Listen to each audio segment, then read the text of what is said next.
My name is Robbie Luckett. I'm professor of history and director of the Margaret Walker Center at Jackson State University. Today is September the 1st, 2021, and it's approximately 10 a.m. Central Time.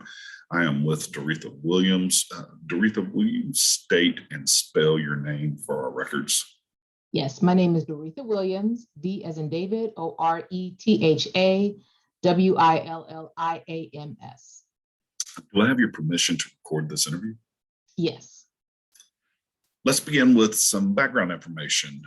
Tell us a little bit about yourself, where you're from, your family background, your educational history, those kinds of things. Sure. Well, I was born and raised in Topeka, Kansas, and have fond memories of growing up in Topeka. My mom is from Topeka. She's was born and raised as well. She's from a family of the Exodusters who left parts of Tennessee west of Nashville in the 1880s. And both her father and mother's family migrated out of that region of Tennessee. Her mother's family left Tennessee and arrived directly in Topeka and lived in what they call Tennessee Town. And her father, my grandfather, also left, but his family migrated first to Oklahoma and lived in and built some of those small Black towns in Oklahoma. And then over multiple generations went back and forth over the Kansas and Oklahoma border. And so there are several generations of my grandfather's family in Oklahoma and then in Kansas. So I call that side of my family the Exodusters, and then my father's side is the Great Migration. They come out of Mississippi in the late 19th, early 20th century and fan out throughout the country. So I have rich history of migration to the Central Plains, which is something that's always been close to my heart. I grew up in Topeka. I went to public schools in Topeka, Kansas, and left after graduation and went to Fisk University in Nashville, Tennessee. I'm a 90s teenager.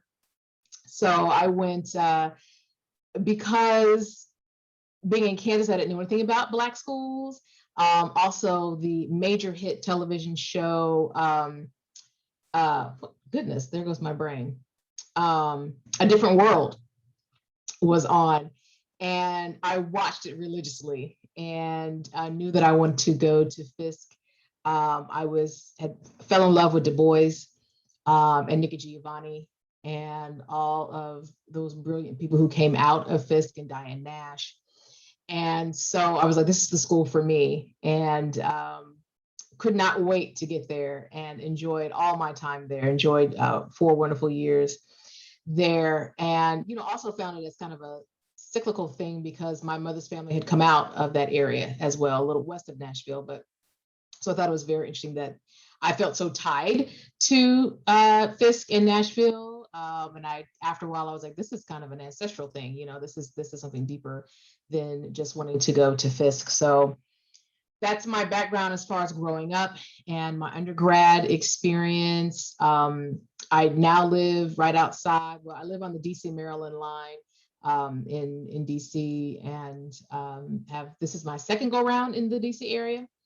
And of course, work at the Smithsonian, the National Museum of African American History and Culture. What did you study at Fisk? I was a literature major. Poetry, writing, all of that's my first love.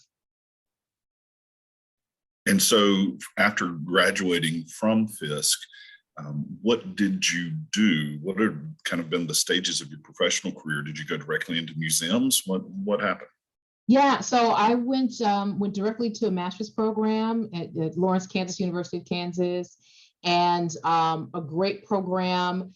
I taught as a graduate assistant 1 semester and ended up going to the director of the program going, I don't know if, teaching is really going to be my thing. And he had mentioned that Marianne McGrahm had just finished her Langston Hughes appointment there, and that she was coming back in spring of '99 and had this great project called The History of Black Writing. And Dr. Hardin bless his heart, he was such a he was so great with that. You know, he said, I understand it may not be what you really want to do. And so he said, well, check with her when she gets here.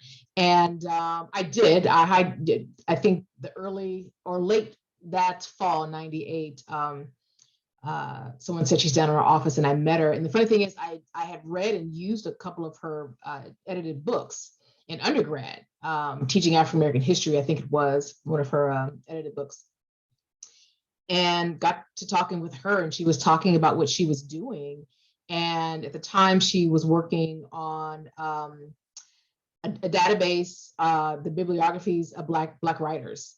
And I was like, I'm all in. I mean, that was just a direct connection to my time at Fisk and doing the literature work that I did. Also, while I was at Fisk, I worked in the special collections while I was there. So archives and literature and publications, I've always loved that. And that's, I think, at Fisk is where it first started, when I worked with Miss Beth House, who was at Fisk all those years, and she introduced me to all of that. So getting to KU and working with Dr. Graham, just I look back at it now and I'm like, wow, that's just incredible how it worked. And so I worked with her on that. I really got into these continuing educational programs, like the Language Matters programs with Richard Wright and Toni Morrison. And then also started one of the first digital humanities projects there. We worked on the Microsoft Africana, Encarta Africana for Microsoft, where we digitized books written by Black people from 1853 to 1919, a set of dates I will never forget because we did the research for years. I mean, you could wake me up out of my sleep, and I will quote those dates for you. And we submitted that material to Microsoft, and it was included in that CD-ROM that came with the Microsoft computers. So I did that. I graduated and moved to DC and worked for a Rails to Trails Conservancy as a conference coordinator, and worked there for a handful of years, and really got into dealing with environmental justice. The company I worked for, Rails to Trails, converted abandoned rail corridors to trails. And as I began to work, I began to start working with people who were thinking about what environmental justice means for Black and Brown people, and knew at that time that I really wanted to go and get my PhD. And I knew I wanted to do it in public history, community outreach. And so I chose American Studies and went back to the University of Kansas. And KU at the time, still does, has an awesome American Studies program. And my main advisor, David Katzman, was my advisor, and just had free reign on my grad school experience. I started working with Dr. Graham. And if anyone knows Miriam, you know you're in her orbit forever once you start. So I'm still in her orbit. I'm still working on a project as well with her. And it's just one of those connections. She keeps you in the rotation. So I started working with her on the Langston Hughes National Poetry Project, and a project that I just still love to this day, where we supported writing projects throughout the country. And saying we had San Diego, we had one up here in the Baltimore area at Enoch Pratt. We had a couple at churches in Lawrence, Kansas. We had the Queens Library, public library system. We had one there. We had Florida, Chicago, and it was just awesome. And just learning more about the literature of Langston Hughes, but also working in an administrative process and learning how to administer a grant, learning how to work with communities and institutions and how to bridge those conversations, working in communities from an institution, and being understanding those conversations and that delicate tightrope we in public history have to walk. So I did that, several other programs, NEH programs, and my dissertation was on Black club women in Kansas, and it was titled Kansas Grows the Best Wheat and the Best Race Women. And the title actually comes from one of the taglines of the clubs in Wichita, and that was their tagline: Kansas grows the best wheat and the best race women. And what I wanted to get at, and it's a dissertation, so you get at what you get at for a dissertation, but it's what I really wanted to look at was Black life in the Central Plains in the early 20th century, and really studying migration patterns and really looking at the lives of Black women and how they saw themselves as Black Kansas women and Black women. And that tagline really sold it for me, that they saw themselves as Black women, as race women in Kansas. And so I looked Kansas specifically, but also looking at the Central Plains, which I called Colorado, Nebraska, Oklahoma, and Western Missouri. So, and really truly enjoy the process. I fell in love with doing archival work. And so by the time I graduated, I'd done a ton of archival work, a ton of oral history work, as well as community engagement. I got involved with the local Kansas Humanities Council and served as a fellow and went around the state of Kansas, talking with communities and libraries, the state of Kansas library system as well. And so I just really enjoyed public history.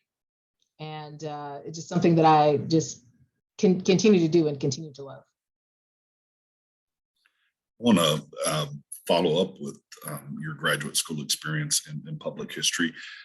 These oral histories, of course, we are preserving them at the Margaret Walker Center in a AAAM, Association of African American Museums collection, but they're also being used in my graduate class and my students who are in Intro to Museums. And so I'm wondering, with your grad experience shortly, and I love the Miriam Graham stories. Of course, she is the Margaret Walker Scholar and on our board here at the Margaret Walker Center. And as you said, no matter what, she's going to be a lifelong friend and mentor because she'll make sure that happens. Just wondering what your experience was like in terms of the curriculum of a public history program, the experience you had therein, and maybe a little bit more on what it was like to work on projects like the Project on the History of Black Writing or Encarta Africana, kind of what you were doing. Sure. Well, I tell you, my experience was great. I'm very grateful because the American Studies program at KU allowed me to explore what I wanted to do. And I think they were just interested to see what I was going to do next. They kind of everything like, yeah, go ahead and do it. Tell us what happens. But I really enjoyed that freedom. And as far as curriculum is concerned, we had to take either two research or two language courses. And I went to my advisor at that time, and I said, you know what, I don't want to take two languages. Not that I don't think it's a worthy thing to do, but it was kind of a checklist thing, and people were just, doing an intro to Spanish, intro to French, and then, checking it off. And I said, I wonder if there's a way that I can do two research skills. And so I chose archival research and development. I can't think of the actual title, and then oral history. And those were my two research. Those two required research courses. And I'm glad I really took those because those two courses set me off on a path to support my love of public history. It's great to love it and have a good time, but to have a foundation of how things are done is very important as well. So having that understanding of archives, how they're created, the management of, the administration of. We had to do an interview of an archivist, and so I chose. I'm gonna have to write this name back in and give this to you later, but it's not Karen Johnson. Anyway, she was at Duke for a long time and somewhere in Atlanta as well. I can't think of her name.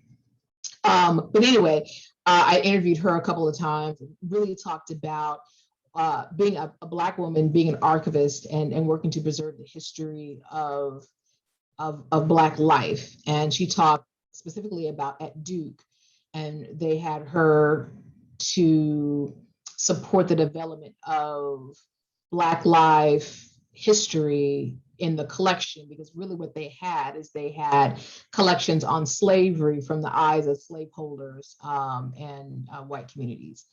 And so that was one of the first things that she did. And it was just an incredible conversation. So I really searched out ways to use my grad school experience to support a career that was not necessarily in an academic setting, not at a university, although I could do that as well. And so I really enjoyed finding those routes to learning more.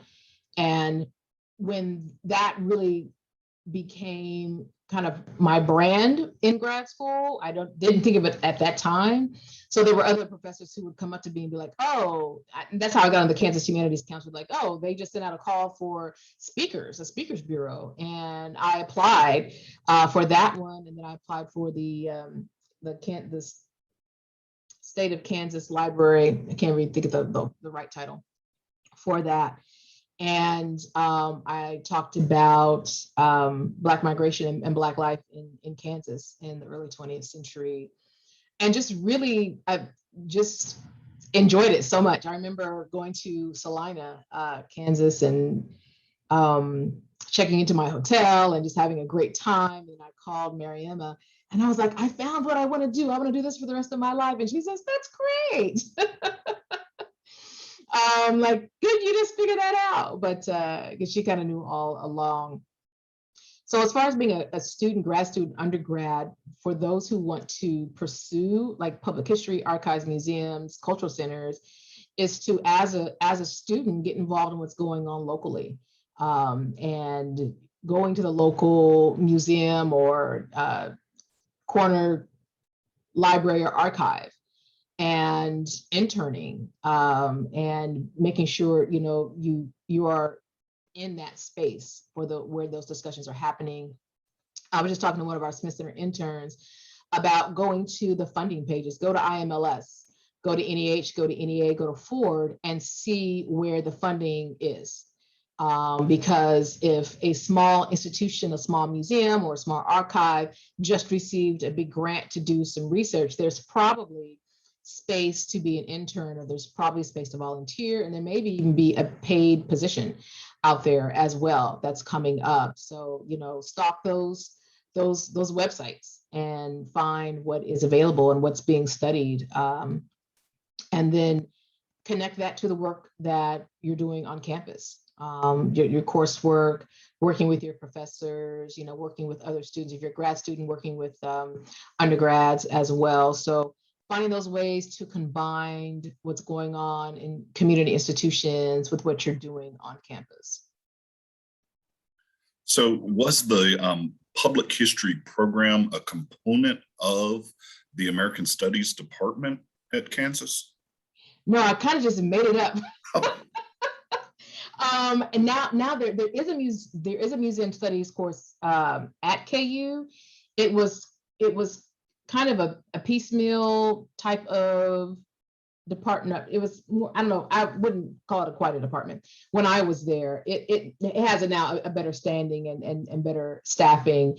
But yeah, I really just sought ways to take the courses that I needed to take and have those interactions that I needed to have, and just really created it on my own. And like I said before, the professors just said, "That sounds great, keep doing it." And then right after my PhD, graduated in May, by September, I took the executive director position at the Black Archives of Mid-America in Kansas City. And that was amazing experience. It was stressful. I think back now and I go, that was an amazing experience. And then the history in my head goes, remember how crazy that was? But it was a great experience, and all what I learned, I applied directly to that position, working with Mary Emma and the grants, the budgets, and knowing how to balance budgets and managing paperwork and managing reports for those grants really put me in a great position as the new executive director in 2011.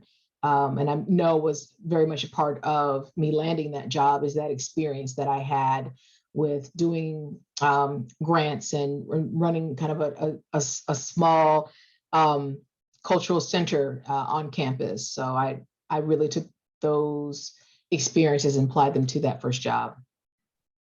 So let's talk about your professional journey from leaving graduate school to that position up to where you are now with the Smithsonian National Museum of African American History and Culture. What was that professional journey like? It's, in hindsight, it's great. At the time, it felt a little crazy, but yeah, so I stayed at Black Archives for about 2-3 years and learned how to connect to the communities. The Black Archives in America had been closed for several years. And the collection was in a space that had been deteriorating and falling apart. And so the city of Kansas City came together to see how they could salvage it.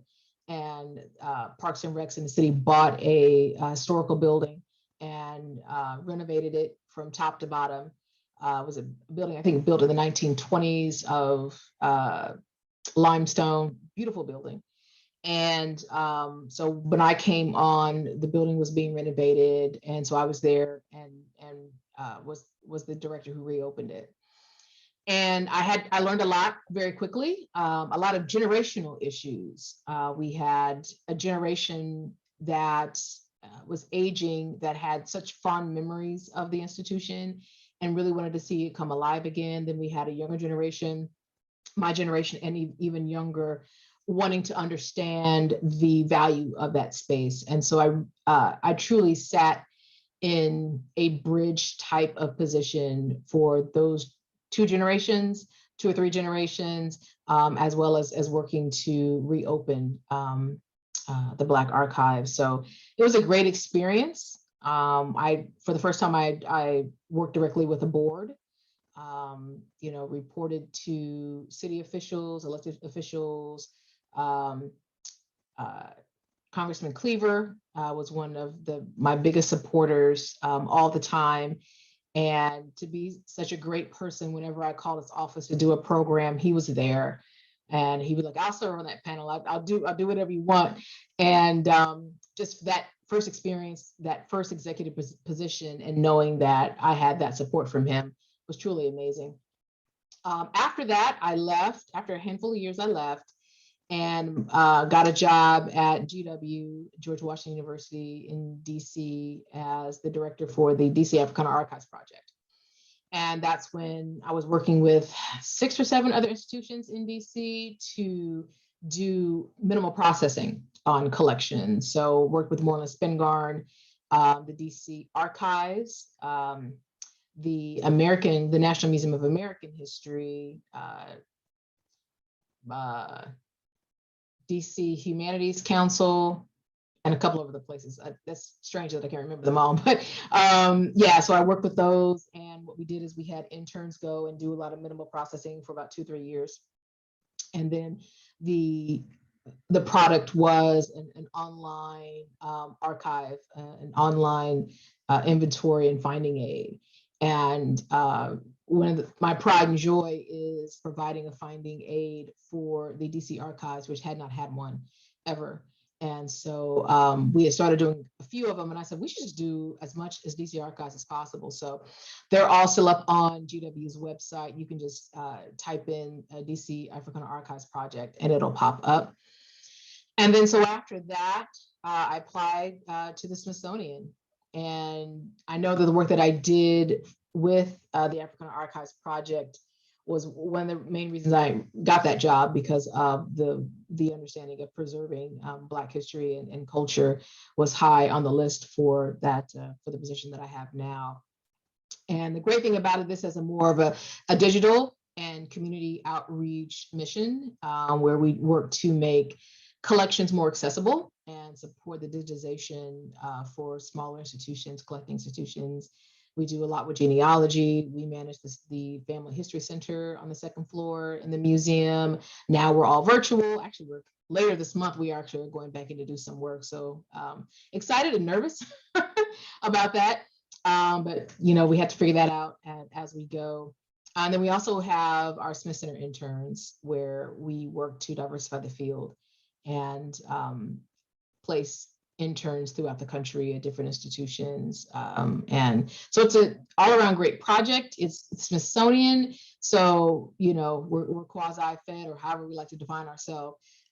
So learning the ropes about what that means to be somewhat of a federal institution, doing work in the community, and how to define myself, how I define the project when it comes to collaborating as well, something that I'm constantly learning and trying to figure out. So the Smithsonian National Museum of African American History and Culture is the newest of the Yes. Smithsonian museums there on the Mall in Washington, D.C., and just opened, I believe, in 2017. Is that right? When the doors opened? 2016. 2016. Yeah. What point did you come on in that process? Was the museum already open when you came into that role, or were you there before the doors officially opened? The museum had been open about 9 months. It opened, we're celebrating 5 years end of September. And I took the job in May. And so it was still very much in development. And we're still, when you think about Smithsonian museums, we're still very young and still trying to figure it out. But yeah, so it was about 9 months in. And so I was kind of in the wake of the opening. So there was still a lot of movement and energy, grand opening energy,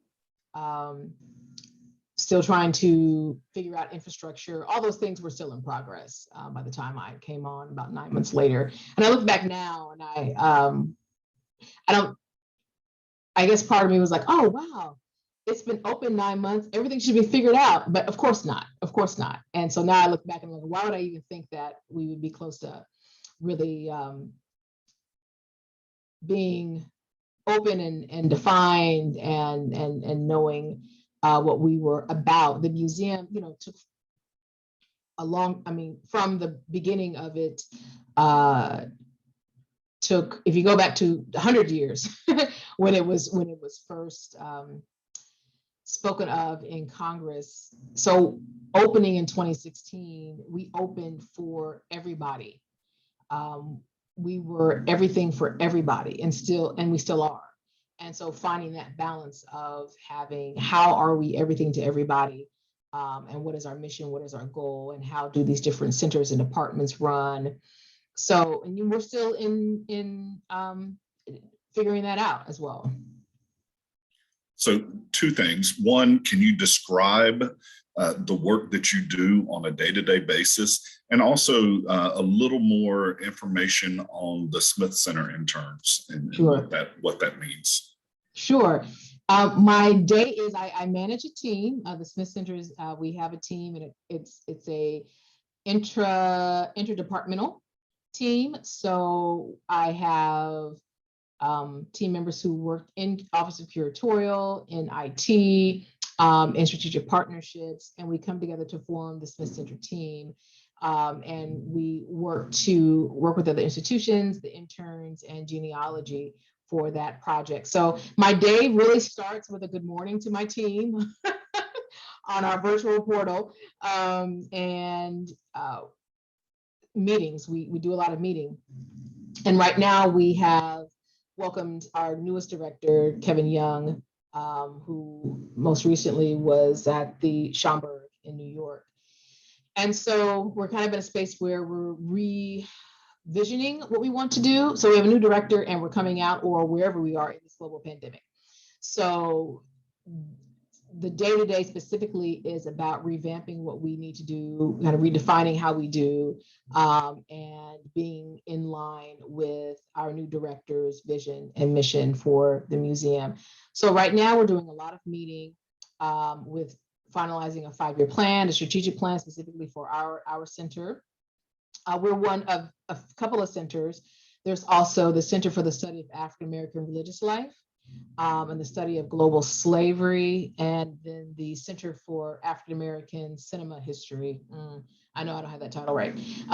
So all the centers have a specific mission, and a lot of it is digital in nature, but we specifically have tasks to do in a subject matter. So those are the centers. We have also initiatives as well, other initiatives, Oral History Initiative, and a few others.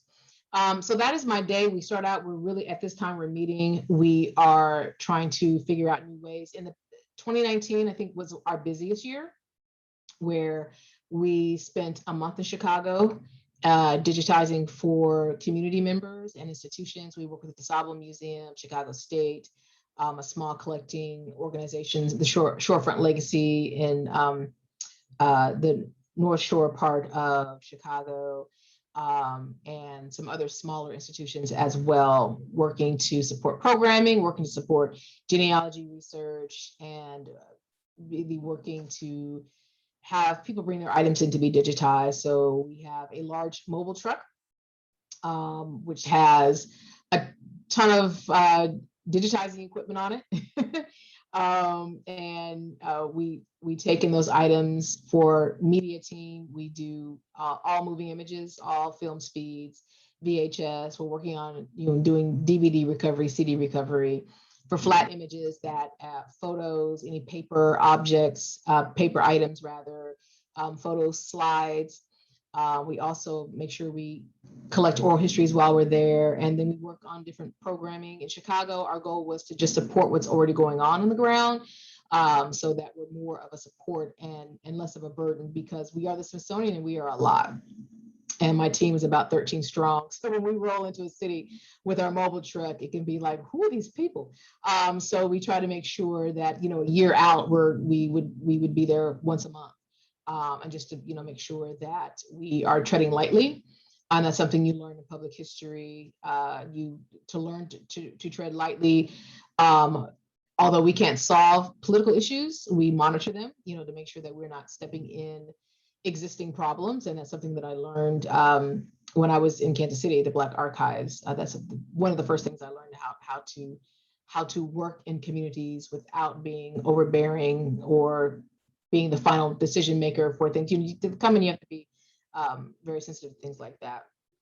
So when we're in that mode, that's how the day was. We were there for a month, a lot of working with our budget, a lot of purchasing of equipment, managing the team, managing marketing and branding, and managing the relationships with institutions. And they don't always go well. And it's something that I have to also remember. I can't solve everything. I'm not there to solve everything. But we haven't, it's definitely not, it has not been perfected. And we come away with things we learn all of the time. Another part of my day when we were open would be managing the space on the second floor, and working with our security team to manage visitors. We would do programs on Saturdays. We still do programs on Saturdays. We still do all the programming, but it's all virtual. So we don't actually have to be in the building, although we are going back to that later this month.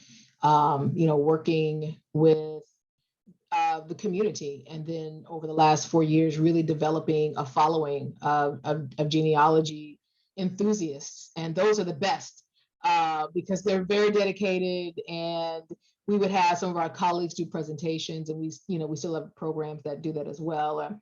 They would be overwhelmed with questions, and I would say, listen, the genealogy folks, they're hardcore, and they come with their notebooks and they're taking notes, and they're going to ask you a billion questions. And so just knowing that we've developed that following, and now that we've gone virtual, that following has grown tremendously. The programs that we present are some of the ones that are have the highest attendance and highest rewatch percentage throughout the museum. So that's my day, and I wear several hats. We have 4 components, so I'm always jumping from family history to still images to community creation, and the internship program. And the internship program is kind of it's a collaborative effort with our organization Office of Strategic Partnerships. Smithsonian is acronyms, it's, anyway, where we help to place interns throughout the country, different institutions, and of course at the National Museum as well. In the beginning, they were year long, but that became really difficult. So right now they're just during the summer, and usually a student or two will be working on a digitally emphasizing project. We're looking to grow from that, because one thing I do know is that you need to know more than just that. And there are some students who may want to be interested in advancement and raising funds for museums, or learning more about curatorial. So we're looking to, as always, revamp, redefine. Right now, a lot of what we're doing with the interns is how do we introduce them to a year of public history post-pandemic? What does that look like? We have things in our museum now that we won't be able to use in the future. We have lots of touch-based interactives. Well, you can't do that right now. What type of technology allows us to still have those virtual experiences? All interactives will now be upright and managed by hand movements. Like what does that look like? How does that affect your budget? How does that affect space management? Always an issue. So all those things that I think about, I'm grateful that we have an internship program that deals with those digital pieces, but we know that there are so many other aspects to managing museums, archives, and public spaces that we need to be at the forefront of introducing interns to as well. We also have a fellowship program, which we're doing a lot more emphasizing on, because it's more of a 2 to 3 year position. And I'm excited about how that's going, even though we're in this period of a pandemic, and seeing how that goes, because the goal is to launch that fellow into mid-career once they're done. So it's a mighty task, but that is where my energy is at the time, to figure out how we do more of that. I love interns, love internships. That's great. How do we advance those who are either already in the field making changes? How do we get those individuals in those mid-career positions? And who are the people you're recruiting for these fellowships? Mostly, I think we do require a master's degree. It does not have to be in the field of archives or museums or anything like that, because we also want to help fund people who are wanting to make changes in their careers, because that's very important as well. If there's someone who's been in business and have been venturing out into public history, maybe part-time or here and there, and has a compelling story about why they want to be in this field, then yes, that person can apply as well. Our current fellow, Sterling Warren, is he finished his master's. He's a graduate of undergrad out of Howard, master's out of Morgan State. Yeah, Morgan State. And he's in media, digital media. And he's looking specifically on Black intellectual series that have been recorded back in the 80s and 90s. And so he does work like that, and he's been a registrar for years, and he's wanting to move into more museum, public history positions. And so our goal is to have him have that experience through the Smithsonian, so that he's able to take that mid-career job. So there's about a million different directions and questions that I have that I'd love to take this. I'll see if I can narrow this a little bit.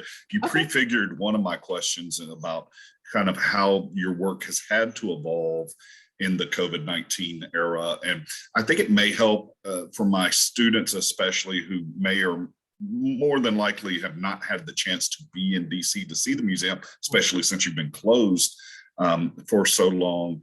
The way it's structured with, I believe, is it 3 floors that are below ground? You come in on the first level, and then there's another 3 floors above ground. Mhm. And so the work that you guys are doing are on this is on the, in terms of that physical interaction, when you could do it, was on the second floor. Yes. And now you're having to figure out, one of the things you said that I don't know if people listening to this caught this, how you interact with visitors with museum manipulables, where you now have to be upright and controlled by hand movements. Yes. So I just wondering if you could describe a little bit more about what, not just specifically that, but what your work has had to become in this ever-changing modern world, especially in the context of COVID. Yeah, it's truly amazing. Before the pandemic, interactives already, to me, in my mind, should have been phased out for multiple reasons. One is accessibility. As a resident short girl, sometimes where they are is just not convenient. It's also not convenient for young people. It's also not convenient for those who have accessibility issues. In the Family History Center, that interactive is huge. If you're in a wheelchair or if you cannot stand, you cannot interact with it. So those issues always have affected me. But now here comes the pandemic, and how do you have the space open, but you can't have the interactives on? So when you're trying to manage space and space usage, when we reopened, the question was, how much square footage can be open? And then the other question I would ask was, how much square footage is usable? Those are two different things. And so the second floor, which houses the Family History Center, as well as multiple touch points and interactives, was included in the square footage that was open. However, all the interactives are off. So now you have people in a space where, yes, there's square footage to stand in, but is it usable? And it's not usable. So now how do we figure that out? A lot of the interactives are very heavy and not mobile. So they're connected to the ground through poured concrete. I call the cords and all the electricity running through that floor. I have so many words for it, but just I say life energy, because the way that it's connected. And I'm like, wow, this stuff can, when we take this stuff up, we gotta take this whole floor up, So how do we do that now? And how do you fund it? No one's budget was ready for a pandemic. No one's budget was ready even before the pandemic, looking at the numbers of people who've gone through that museum, and how do you even keep up that equipment? The interactive in the Family History Center was like starting to show some wear, and I'm like, man, can we get some paint on this thing? But was that in the budget so early to refurbish? No. So there's so many things that you have to think about. Of course, now everything has to be touch-free. You need more space to space people out. So if you have humongous floor interactions tied to the floor, that's the 6 feet of social distancing you just don't have. How do we do that? How do we deal with enclosed spaces? Our space is enclosed with glass. Beautiful space, but now we limit how many people we can have in there because it's a closed space. We have computers for people to use to do their family history search. We can't do that right now. So it's to have to rethink this much in this time frame is just incredible and sometimes overwhelming. But it has to be done, because we can't say, well, just because it can't be done, we don't do it. We still have to figure out a way to do it. I think you had a second question. I'm not quite sure I got that. That was perfect. My question was long and convoluted, so that was exactly Okay. what I was looking for. I'm also interested in some of what you were talking about in terms of community engagement. You know, I've been talking to a lot of folks in this project about the work we do in the Black Museum field with communities that's often, particularly in the post George Floyd era, seen as controversial, right? But one of the things that we don't think about or talk about is how our presence as institutions, you represent an American federal institution, I represent an institution of the state of Mississippi, that there are in the community distrust of these institutions and how we interact with them and how we build community relationships, especially when we're dealing with these topics. I think, and again, another long convoluted question.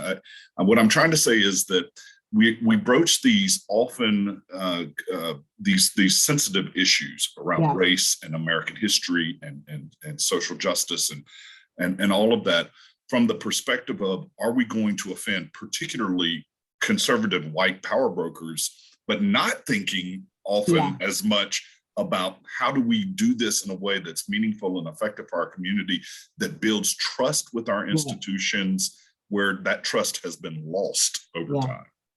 So is that a question? I think so. I'm trying to ask you how you do that.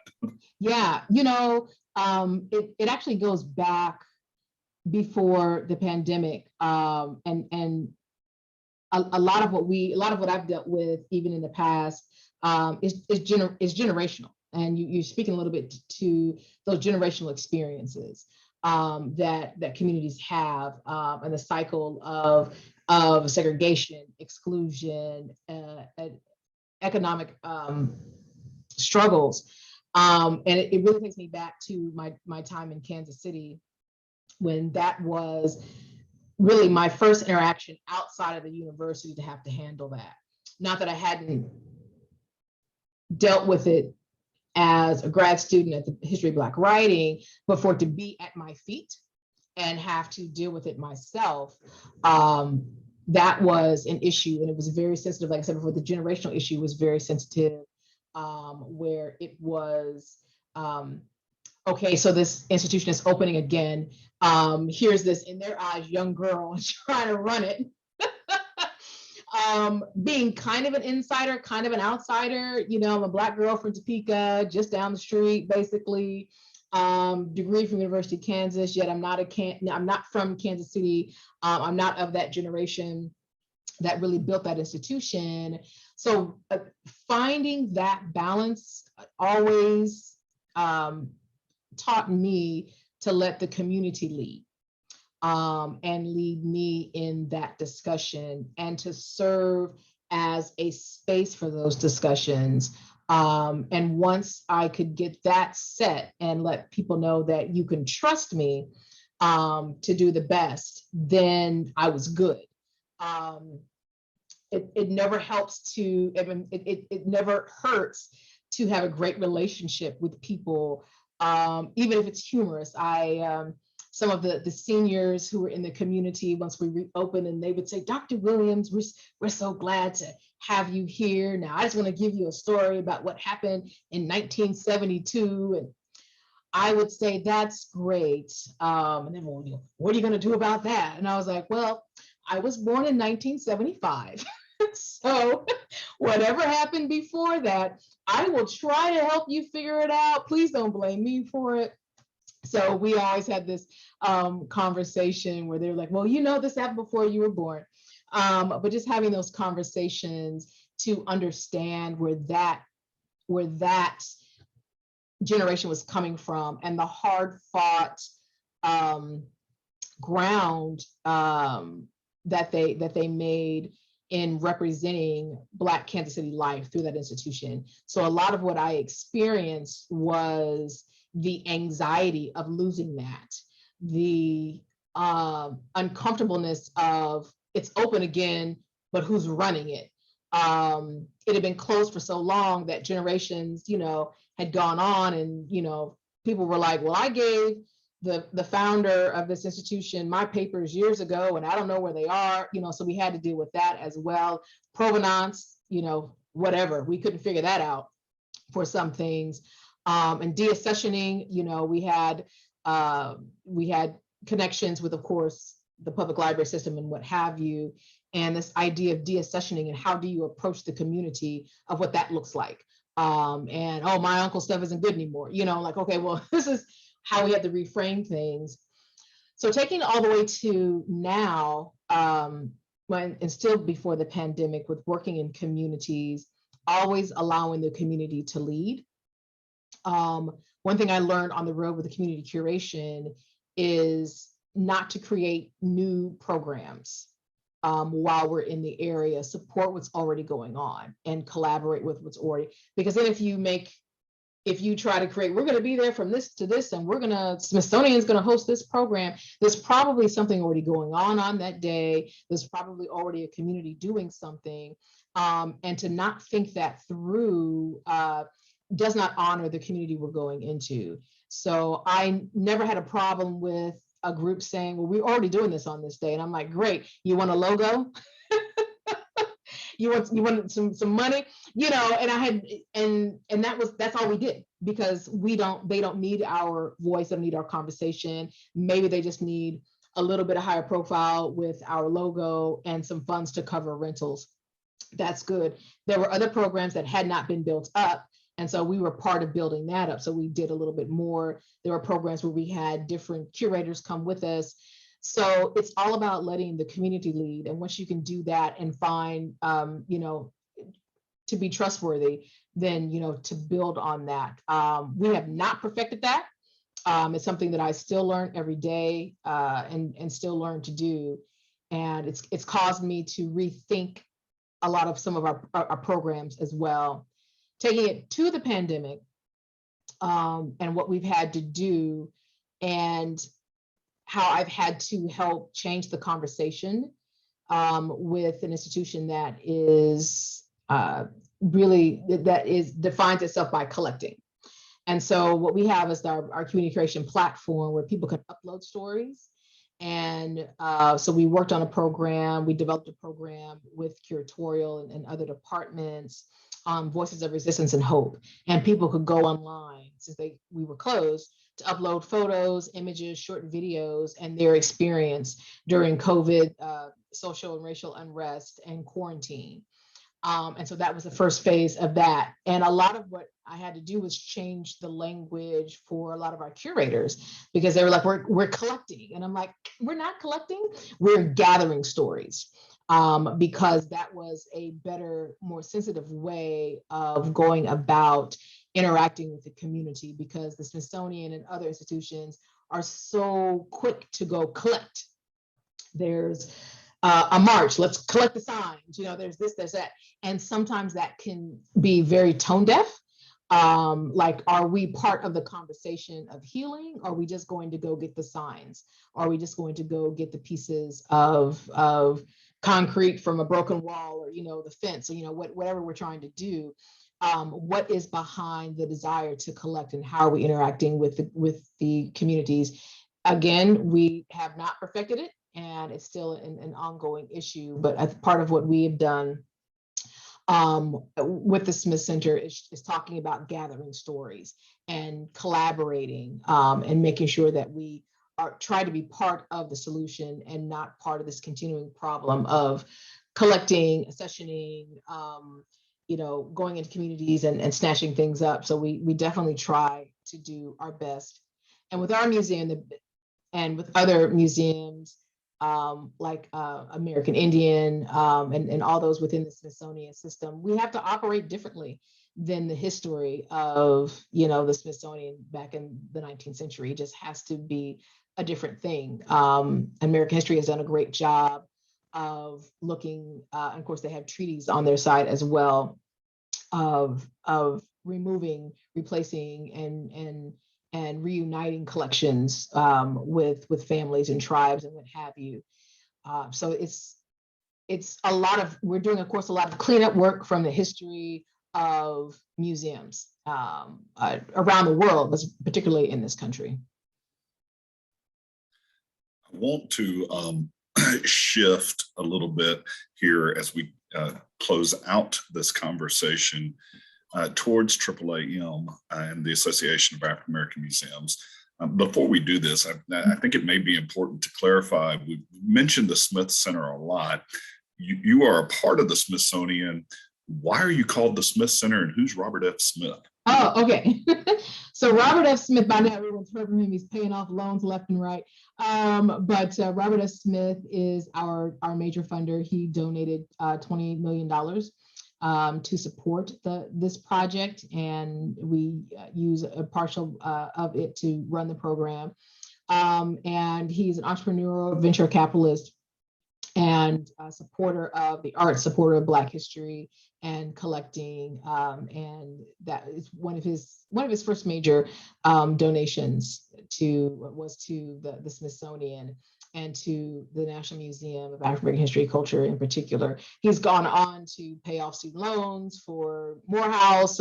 He's gone on. He has a new internship program developing right now. He's doing a lot of philanthropy in communities that have suffered with debt.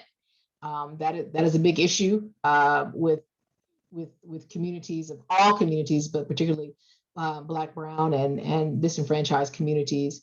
And as we see, that is a problem with getting to wealth is debt, right? So looking at those things, so that's why we're the Robert S. Smith Center, and that's why we're called the Smith Center. Thanks. I just wanted to add a little historical clarity to this conversation for folks listening. So AAAM, tell us about your experience and history with that organization, your relationship to it today. Sure. So my first AAAM was when I took the job at the Black Archives in Kansas City, and working with AAAM. Then I presented years ago. Sorry, I get caught up when I try to count years nowadays. I'm like, I'm never going to try to mess with numbers. It was a long time ago. But that was my first interaction with AAAM, and really being excited to be a part of that conference. And over the next decade, attending conferences, and then moving on to my position now with the Smithsonian, being a partner, being a supporter and sponsor for that conference. And we've been working more organically with AAAM. Of course, was it 2019 we were in Jackson? Goodness gracious. So in 2019, we were there with you at Jackson State and the Margaret Walker Center, and working to digitize collections in the Margaret Walker collection, as well as collections for Tougaloo and Mount Helm Baptist Church in the area. And, doing more organic things, like it makes sense to do this.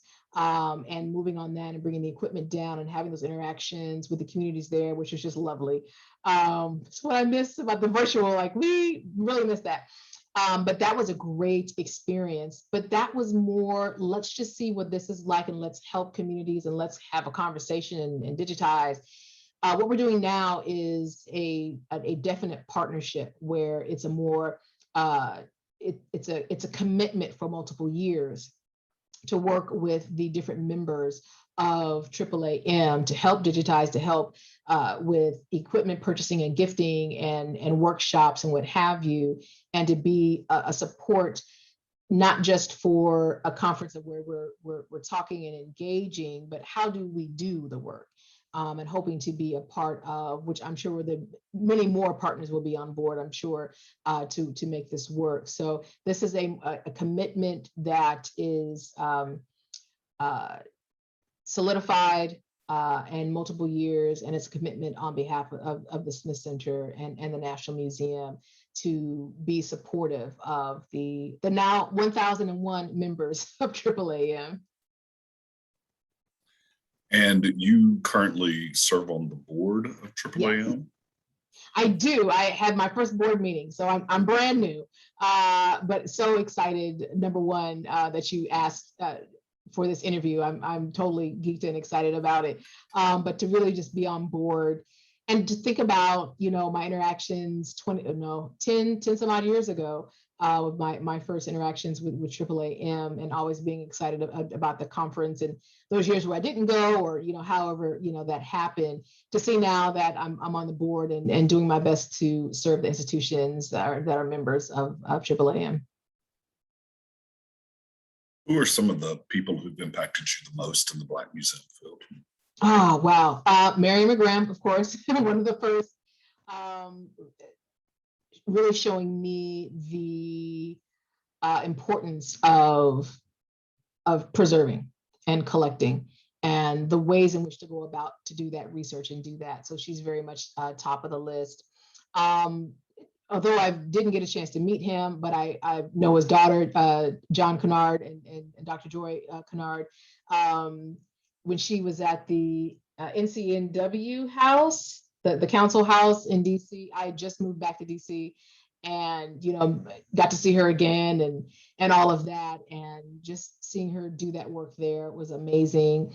Horace Peterson, the second, was the founder of Black Archives of Mid-America, and just knowing that he did so much work for preserving that material in Kansas City, and the way that he knew how, and to be able to follow up years after he had passed, to say, here's another generation coming behind you. Your work was not in vain.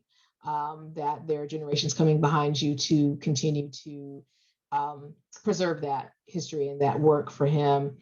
Other folks, just in my mind, Vanessa Broussard Simmons, who's at the American Museum, the National Museum of American History, who, when I met her, had been an archivist for 30 years. So I guess it's been like, she may be going up on her 40th year. I need to email her, see what her plans are. But I started working with her when I was with GW, and just getting to see how she would work in the collection. And she's just very smooth in how she managed that space and the work. And I was like, I want to be like that someday.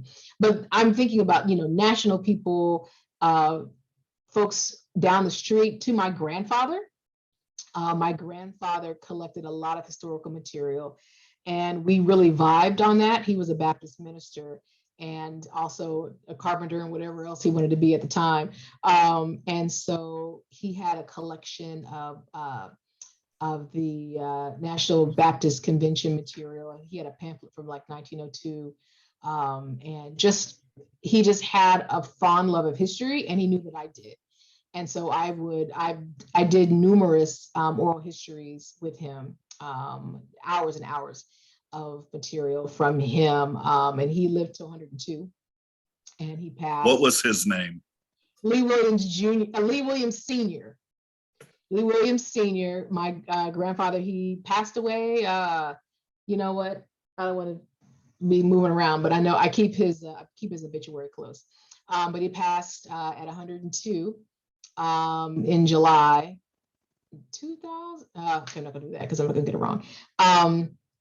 So I would record him, and with just audio and audio visual. So I have so many DVDs and cassette recordings of him. Just had those digitized, of course. My grandmother was 103 when she passed. They passed on the same day, 5 years apart. In the same hour, they passed between 7 o'clock p.m. and 7:10 in July. 5 years apart. Yeah.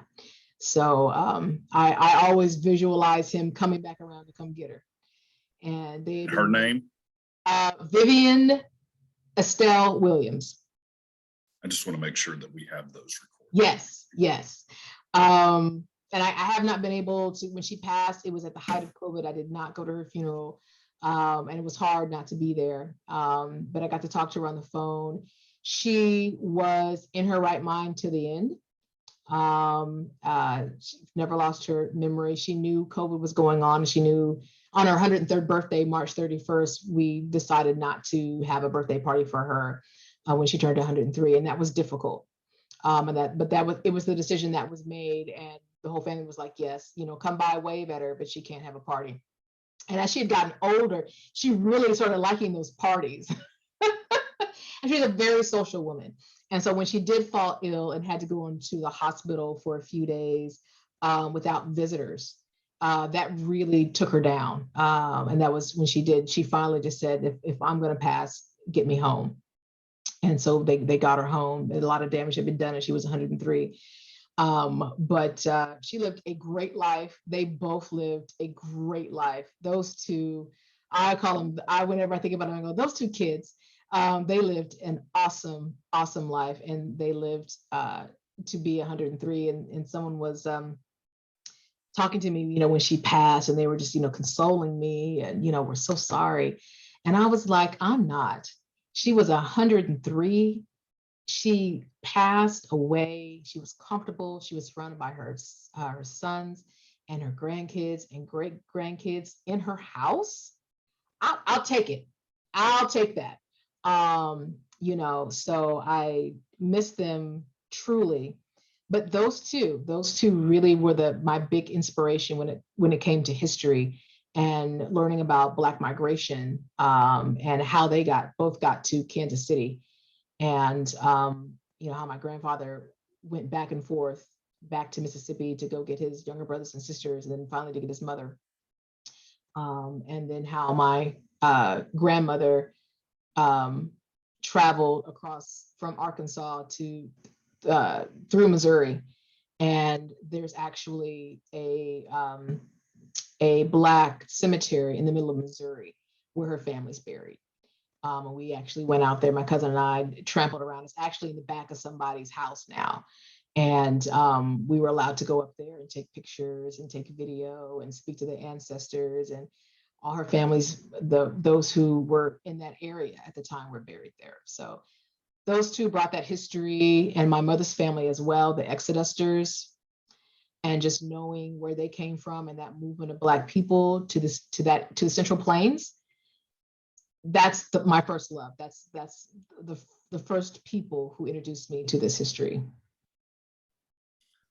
Last substantive question: what's your vision today for the future of the Black Museums field? Oh, wow.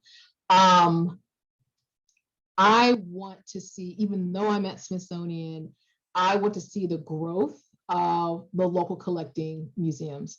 I'm all about that local history, local community interactions. So my desire is just to see those institutions flourish and just become the anchors for communities, to be the place of remembrance for neighborhoods that are gentrifying, that are changing, that have the landscape has completely changed, to be the place where generations come together and to talk about history and interact with their own lives, and their own history of those communities. I want to see digital preservation to grow, and the accessibility of collections, moving flat and 3D objects. And I want to see the collaborations across the country, and international as well, with different museums and institutions, and how we connect things like Black migration patterns, things like the lives of Black women and how they cut across from Detroit to Kansas City, from Denver to Texas. Like, how does this work? And how do we examine these stories across the country? So I want to see the strengthening of these local museums, financially, and outreach, and our digital access. Thanks. Any closing words of advice or comments for students and people Yes. who want to go into this field? Yes. Be fearless. For those who are at institutions in grad school, undergrad or grad, particularly MAs and PhD students, you may not find that direct support from your institutions, but do your best to push institutions to include public history in what they offer. And if they don't, go out and find it, because it is so important to have those skills once you graduate, and to have the skill on hand when you're applying for jobs. look at jobs now. If you're in that first or second year and you know you want to be at a museum, archive, cultural center, go out online and look for those jobs. Check out the AAAM employment opportunities page and open those position descriptions and read what they're looking for, so that as you're going through your grad school coursework, that you can put those together. If you know there are things about oral history, there's an oral history course. Or if there's an institution or organization local that does oral history, start working on those. So keeping your eyes and ears open to that. And I said it before, look online for those funding institutions and where things have been funded and what projects have been funded.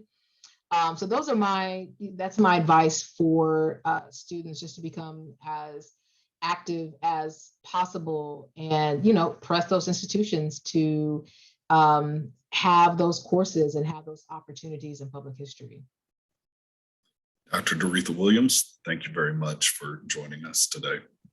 Thank you. This is wonderful. I'm so excited that you asked me to do this. I'm thrilled beyond understanding. I really am. Thanks. This was wonderful.